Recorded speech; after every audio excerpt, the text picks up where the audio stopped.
For the Tangent on Veritas Catholic Network, I'm Father Sam Kachuba with your Sunday Gospel Reflection. Today we're reading from Matthew chapter 16, verses 21 through 27. Jesus shows his disciples that he must go up to Jerusalem, that he must suffer. He's preparing them for his passion, this reality of his passion. It's not an easy thing, and so Peter rebels against it. This idea that Jesus is going to suffer is too much for him, and he says, "No, Lord." And Jesus says, "Get behind me, Satan. You are an obstacle." This is the same Peter who just last Sunday we heard said, "You are the Christ, the Son of the living God."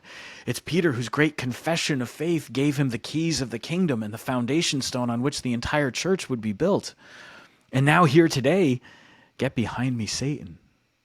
You see, we can see that Peter is imperfect. When he has to grow in his understanding of what it means to profess that Jesus is the Christ.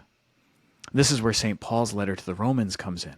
As we read in his letter today, Paul tells us to offer our bodies as a living sacrifice, holy and acceptable to the Lord, because it's Jesus who offers himself as that living sacrifice. Jesus who lays down his life. If we want to really follow the Lord, if we want to be faithful to this call, we lay down our lives, because the Messiah comes not just to be glorified, not just to be served. He comes to serve.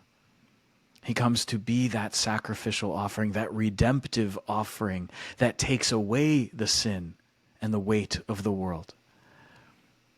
This is what Peter at first doesn't fully understand, and for us it may seem confusing too. But today as we listen to this gospel, we can be reminded that Jesus calls us to lay down our lives, to give of ourselves generously. And it's when we give generously, it's when we lay down our lives that we receive, that we follow his example, and that we're made capable of professing with Peter, "You are the Christ, the Son of the living God."